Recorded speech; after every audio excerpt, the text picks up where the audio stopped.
we're asking a couple guys this week about why they, what it's like playing with you, and a couple guys mentioned that you're their favorite teammate that they've ever had. I guess what do you think about the impact you've seemed to make on so many, particularly young players, that they, feel like you're their favorite?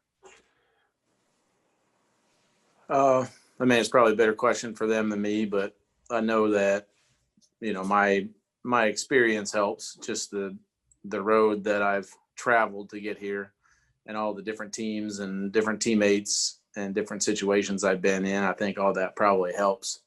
But I don't know, probably a better question for all of them. Adam? Hey, Fitz, I was wondering if you knew you right now rank 5th in the QBR statistic. I don't know if you know what that is. A lot of people don't, if you give any credence to it, but do you think that's a fair representation of how you played in 2020? I mean, I think, you don't really pay too much attention to any of that stuff, but I think that one's probably a better metric of overall quarterback play than just the regular QB rating. So, I mean, that one to me matters more than the blanket quarterback rating one. Travis? I saw a breakdown the other day from Brian Baldinger, and it was your 32-yard touchdown pass to Preston Williams. And he talked a lot about you throwing to a spot under the face of pressure and kind of the trust you have in your eyes. And I want to go, last year in training camp, you talked about you felt you were playing some of the best ball of your career. And I was just curious if those two things are intertwined and how you get to that point in your career where you really trust what you see, fully. Yeah, I mean, a lot of it is experience and film study and just kind of years of accumulating this catalog in the back of my mind of things that I really like and I'm comfortable with versus certain looks. And then the other end of that is getting the guys that you're playing with to understand how I'm seeing it and where I want them to be. And that was a huge play in the game, but that was a huge play for me just in terms of my confidence in Preston and for us to be on the same page and for me to be able to throw that ball, knowing exactly where he was going to be and for him to make the right read and the right decision there. That kind of thing goes a long way in building confidence with guys. And that one was a fun play because, the setup and the way everything went, but also just because it was a pretty meaningful play in the second half. Omar? I wanted to follow up on this whole QBR versus passer rating debate. I am a passer rating guy personally. Tell me why, in your mind, because considering you are the expert, you feel QBR is better. Well, I mean, I'm definitely not an expert, but I think if you throw an interception down 3 touchdowns in the fourth quarter, it probably shouldn't weigh as much as throwing an interception, up a score or in the first quarter with the game on the line. All the stats that you can kind of accumulate when you're behind some meaningless stats. I think, being able to avoid negative plays, sacks, and those type of things are important for a quarterback. But I think it's even just the running and the scrambles and things like that. There's just a lot of things that it takes into account that aren't necessarily they either don't show up on a stat sheet or, they weight stats based on how important it is in the game. And I think that is a lot of a reason for me as to, why that one carries much greater weight for me. Hal? Fitz, I have 1.5 questions for you. The half question is related to something that Gesicki said the other day, where he hopes he can play 15 years with you. So I want to find out how you're going to be playing quarterback at age 52. But the real question is, what one thing do you think you're doing better this year than maybe you have ever before, or just that you feel so good about in your play? I just think as the years have gone on for me, I've become more accurate. I've become a better decision maker, but more accurate in the way that I'm throwing the football. And I think that's shown up a little bit this year. but I don't know. I mean, also for me, it's not necessarily about the physical anymore. I mean, I think I could still make all the throws, but it's never really been about that for me. So feeling comfortable, in this system, feeling comfortable with the guys I'm playing with. And right now, just spreading the ball around. There's been other years and seasons where, we haven't either had as much talent, or we've had one superstar where he's getting force fed a lot of the time. And I think with the group right now, we've got a lot of really talented guys that have different skill sets. And we've said that in the past, but I think with the ball being spread out more, that's also helped with my efficiency and accuracy a little bit. Ruthie? Fitz, just coming off of your best performance so far this season, how big is the emphasis to just kind of not get complacent, get off to another fast start, especially with the division opponent coming to town, even if they are winless? Yeah, I mean, I think we can always, we're 2-3, so we can always point to that, and just point to the fact that we still don't have a winning record. I mean, there's a fine line for us between carrying some of that momentum over and being excited about the way that we played and trying to build on it.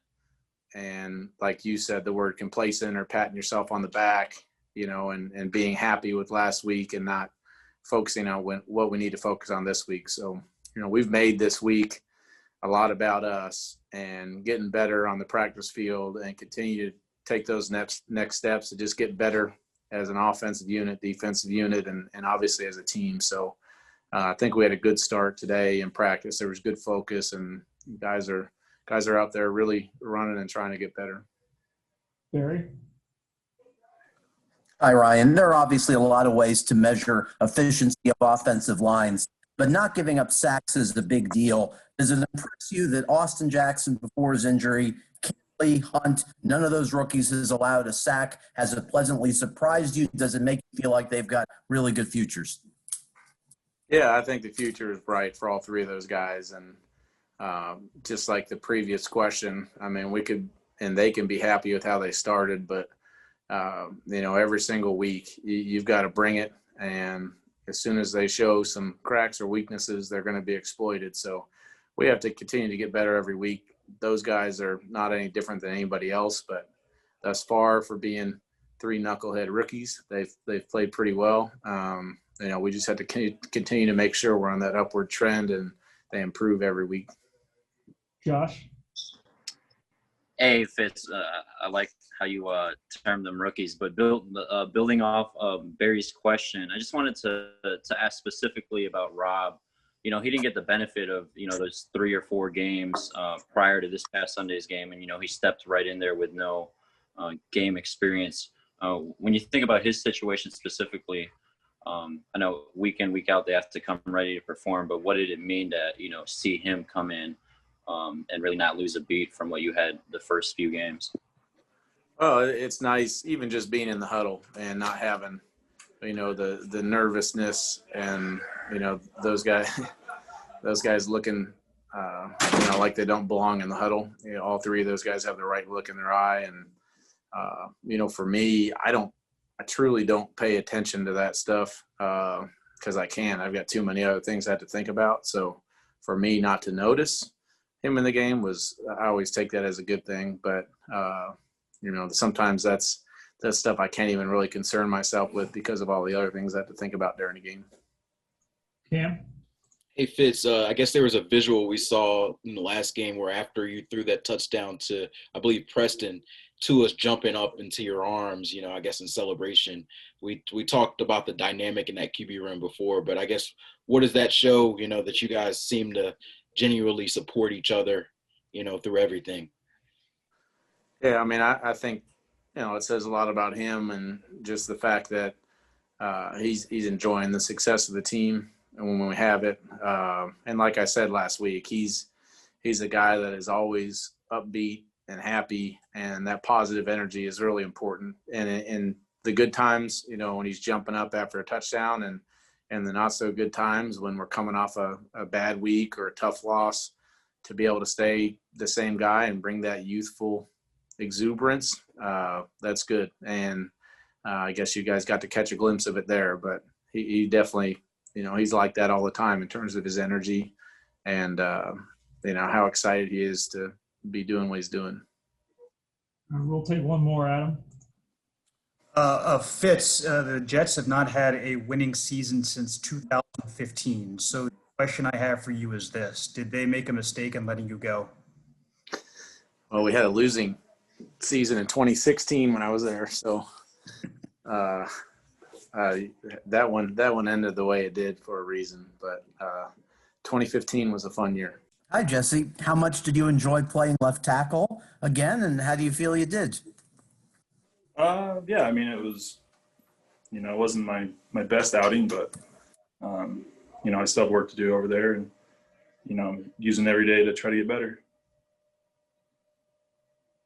Josh? Jesse, on the opposite end of that, what do you think of Rob Hunt to step in there? Not having the benefit of Austin Jackson and Solomon Kinley playing the games before to take your spot on the other side. Yeah, I think Rob did a good job. I think he prepared very well for a rookie. Coming in, not having any starts, not having any really playing time at that position. But I think he did a good job along with Solomon on the right side, and I'm proud of those guys. Cam? Hey, Jesse, we talked to you before about Fitz, but he had a really good game this past game. I just kind of wanted to get a view of what it's like for you to play with him. Oh, I mean, he just brings energy. I think everybody always comments on that, how electric he can be and how he uplifts the whole squad really. And even coaches, it's refreshing to play with him. He's out there getting us, on correct assignments, and then, watching him, have fun throwing the ball and, scoring touchdowns. So, I mean, it's just great. Travis? Hey, Jesse, we heard from Chan Gailey yesterday, and he talked a lot about, or gave a lot of praise, I should say, to Coach Steve Marshall. And I was just curious how the balance in that room works between he and Coach Lem, and how it is to have a perspective from a guy that's been around for so long and a former player, and kind of how they balance each other in that offensive line room. Yeah, I mean, it's a great combination, have a guy who played in the league for a while to a guy that's coached in the league for a long time. And especially with a young group, there's a lot of coaching happening, and, everybody has to adjust to it week by week. But, Marsh's done a good job. Lem's done a good job with everybody as well, with the techniques to, the competition that we're playing that week. So, overall, it's been really good. Omar? Jesse, I want to ask you about the run game. Do you feel like you guys have established a run game identity yet in terms of who you are and how you like to run the ball? Yeah, I mean, it varies week to week. I think, we have our core runs that we get in, and I think, Myles Gaskin has done a really good job contributing to that, along with the other running backs as well. Matt Breed had a really good game. I think for us, it's each week, it's, how do we establish the run game early and often to open up our pass game and not sit there, dropping back 45, plays and, trying to figure that out. So I think we've done a good job. I think, we have a long way to go with it, but so far I think it's better than it's been. Adam? Jesse, obviously it's still early in the season, but you're starting to get a faint idea of, what the standings look like, what, playoffs might look like down the road. How important was last week to kind of keeping you guys in this? And do you feel like this is a team about to go on a run? Yeah, it was an important, especially the opponent, who it is. It's a good measure of where we were, I guess. I know, they're beat up as well, but, to actually every phase of the game, I think everybody played really well. And I think, instead of having, 1 to 3 quarters of it was pretty good ball, I think we had a full quarter game that was actually pretty good ball. And, we haven't really played, wouldn't say like the best opponents this year, but, we kind of know who we are and moving forward. It's a long season left, but, I think it's a good benchmark there to kind of set a tone for us. Ruthie? Actually, just kind of piggybacking off of what Adam asked you, how do you balance, using that confidence in the way that you guys played on Sunday and then coming in today and saying, hey guys, we still got a lot of areas to get better. It's a division opponent, just kind of not getting complacent. Yeah, you approach it, each week the same way. You don't get too high on what you did, and you don't get too low on what you didn't do right. So it's just make the corrections, move on, put it behind you. Hey, we have the Jets. They're still a good ball club. They got really good defensive guys. And, for us, it's, let's feed off of this win, but, it's stringing together, and that's how good teams become great. They keep stringing them together. Safid? Jesse, you were obviously here for the past 21 games under Coach Flo. Does after Sunday's win, does it kind of give you a little bit of a different outlight into where this direction of the team is going? Yeah, I think, this organization's done a really good job bringing in the guys that they need, what they want on, who they're going to fill roles. So, it's fun to see our defense, get the ball on it. Just felt like a practice out there where you just, hey, sudden change, go back out. So with that happening, and then with us actually moving the ball, contributing as well, all of that, from the time I've been here with Flo, it kind of, it's fun to see it kind of come together, his ideas, his philosophies actually working. And, it's really exciting to see. All right, last one for Cam. Hey, Jesse, I heard the P word earlier, playoffs. We didn't hear that much at all last year. And it just kind of made me wonder, is that something that you guys start talking about at this point, discussing maybe that being a goal or a possibility for you guys?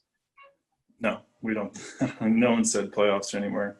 We're always, focused on, the next week. And, if that's in the cards, that'll work itself out. But for us, it's to see, if we can get one more win, each week, the next win. So that's for us. That's what we've been doing. Hi, Jason. Just congratulations on being Player of the Week. What does that mean to you, and how important is it to be able to contribute in the way that you have so far this year? I'm off to a good start. So for me, it's a matter of how do I treat each kick the same. So if, that 20-yard field goal that happens to be in the first quarter, is it the same importance as that fourth quarter kick? That's the mentality I kind of have to take in each kick. So when I go out on the field, I'm treating that 20-yarder the same as that 50-yarder. How? The 50-yarder. Jason, I wanted to ask you about what you do, what your job is. And what I mean by that is, from my point of view, on the outside looking in, it seems like so often kickers are totally overlooked until they screw up. So what do you see? How do you describe your job and how it's looked upon? That's the down part of the job, is when you miss the kick, everybody, wants to point fingers, but when you're making kicks, he's doing his job. So, you want to be able to do your job. So, whether it's 5 kicks or 2 kicks, you want to walk off that field 100%. Adam? Jason, I'm looking at the stats now. You're first in field goal percentage. You've got to be near the top in points. I don't have that stat in front of me, too. They announced today that there'd be no Pro Bowl in 2021. Is that just to keep you out? Yeah, like I said to Ruthie, every kick to me is going to be the same kick. I don't want to be able to look at stats and say, wow, I should have made this one, should have made that one. I just want to be able to go out there and walk out of each stadium 100%, whether it's PATs or field goals. Cam? Hey, Jason, I'm curious, in baseball, when there's a no-hitter, they don't talk about it. When you're perfect as a field goal kicker, are you able to talk about that, or how does that go? So that's kind of what I'm getting at, is I want to stay on the same level. I don't want to get too deep into the highs. I don't want to, get off track. I want to come out on every Wednesday practice, have the same Wednesday practice I did last week, same Friday practice I did the week before. And so when I go out on Sunday, it's going to be the same thing as it was last week. Joe? Hey, Jason, nice to see you off to a good start. I wanted to ask you about celebrity. And what I mean by that is Coach Riz used to say that Mike Hull could be in line at a Dunkin' Donuts and nobody would know who he was. Of course, I hope Hull is doing well wherever he is. Have you been recognized on a Dunkin' Donuts line? A Dunkin' Donuts line? No, I have not. What about in general? Do you get the sense that people know they're in the presence of a football player? I've been stopped maybe twice at a mall. That was about it. I like where I'm at right now. We'll go one more, Hal. So Going back to your stats for a second, I know you take one kick at a time and all. Are you saying that the idea of having a perfect season kicking the ball has not crossed your mind? I mean, that's the goal, right? I mean, you want to walk out being 100%, but I mean, for me, when the season's over, it's a good time to reflect on what you did during the season. But I mean, we're only in week 5 right now. It's a long season, so that's kind of why I want to stay on the same line right now, just going forward. Hi, Andrew. With Van Noy not at practice today and no indication when he's going to play again, did your role change at practice today? I'm just going to leave that up to coach to figure out what the plan is going forward. And I'll leave it at that. Hey, Andrew, good to see you. I'm looking at a video of the play in the second quarter where you drilled Garoppolo from behind. And I'm wondering if you could take me back to that moment when you're about to do that and you know it's about to happen. Like, what does it feel like? Obviously, it's a great moment, you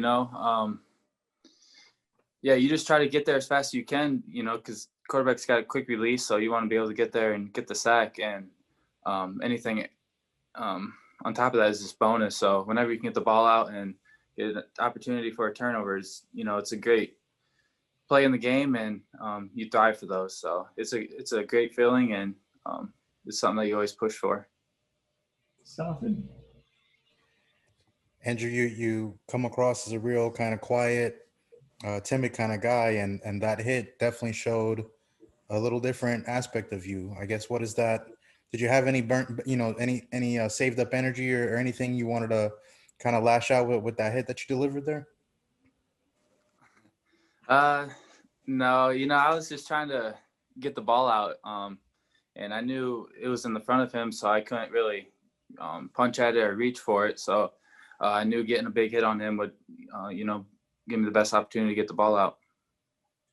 Omar? I want to ask you, Andrew, you've done a better job of setting the edge as the season has progressed. What has gone into improving in that area?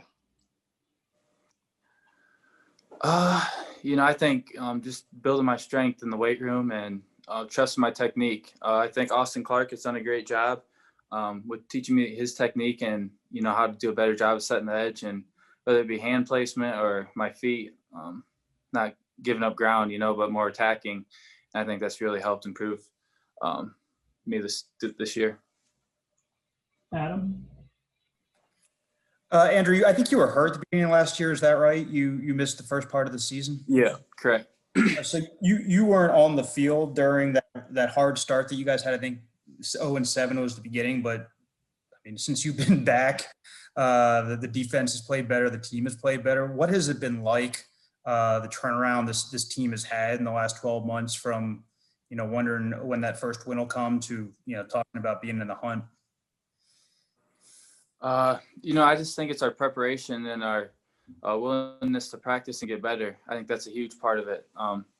We all know that we're not good enough, and there's a lot to improve on. So being a young team, we just need to trust what the coaches are teaching us and being able to practice it and then go execute it on game day. So I think that'd be the biggest thing. Joe? Hey, Andrew, it's Joe again. For some reason, when I watch you play, I have this like 1980s heavy metal soundtrack in the back of my head. I don't know if you're too young to know like Megadeth, Metallica, Slayer.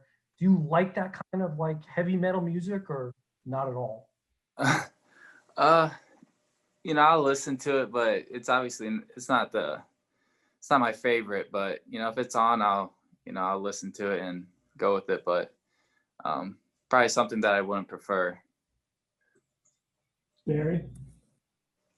Hi, Andrew. I was going to ask you what you did specifically in March, April, May, June to become a better player, because you've clearly become one. Was it simply working out to add strength? Had you looked at tape of other edge players in the league? Yeah, I would say the biggest thing is just adding strength, during quarantine, being able to spend time in the weight room. And, back home, I was working out with Brandon Sheriff a little bit. He he's from my hometown, so, or not from my hometown, but he lives in my hometown now. So just being able to pick his brain a little bit and understand kind of what he does on a regular basis really has helped me, I would say. Travis? Hey, Andrew, I wanted to ask you about a couple of games this year where you really produced and the defense got a bunch of pass rush. I'm just curious, what is it about this scheme that benefits your skill set as a pass rusher? I'd say they put us in a position to succeed. You know, the coaches know our strengths and weaknesses as well. So they're not going to, you know, put me, you know, down the middle of a guy or make me do something I'm uncomfortable with, which I think has really helped me. And whether it be movements or edge rushing, I think they just align guys where they can succeed, which has benefited me. Omar? So now we got to get into what music do you like? Are you easy listening? What music, I think to hit the Joe's question, what music goes with this hairstyle? Oh man, honestly, I kind of listen to everything from country to rap to a little bit of rock and roll, but yeah, I'd say country's at the roots. Classic country is kind of my thing. Cam? Andrew, I'm not going to comment on your music selection. I couldn't tell that by looking at you, but I couldn't help that you have some resemblance to Sunshine from Remember the Titans. Have you got that reference before? Is that something that guys talk to you and mentioned about you on the field? Yeah, I've definitely heard that before. You know, everywhere I go, I seem to pick up a new nickname here and there. Man, I got probably about 20 nicknames, but yeah, I've definitely heard Sunshine quite a bit. You know, I've been a lot of places in my career, so yeah, there's tons of guys that have thrown that at me. Joe? Andrew, I think the play before you nailed Garoppolo, if I have it right, you shed Kittle and tackled Mostert. And I've noticed, I think I have the sequence right, and I've noticed your ability to shed blockers seems to have improved. What is the key to that, to disengaging or whatever you guys call it? Yeah, you know, once again, I just got to give credit to Austin Clark. You know, I think the key that he has taught me is getting inside hands, you know, on their shoulder plate or on their chest plate. So that way you can get a grip of them and, you know, it's easier to disengage, you know. So I'd say that's the biggest thing, is to get inside hands and being able to grab them has made a huge difference. We got time for one more, Safid. You should probably give it to the other guys. I just wanted to apologize to Andrew for us asking him about his music and his lookalikes and all that. Andrew, you've been really great to us. Thank you so much for your time. But also, I think you should give the question to somebody else. Al, go ahead. I just want to follow up on something you mentioned a minute ago, since you brought up the nicknames. What is the best nickname you've gotten? And I got to pin you down and ask, what's the worst nickname you've gotten? Oh, man. You know, I get anything and everything that rhymes with Gink. Not to say Gink's my favorite, you know, just short for my last name. Man, I don't know. People call me Stink just because it rhymes with Gink and something like that. I don't know. Yeah, I'd probably say that, honestly.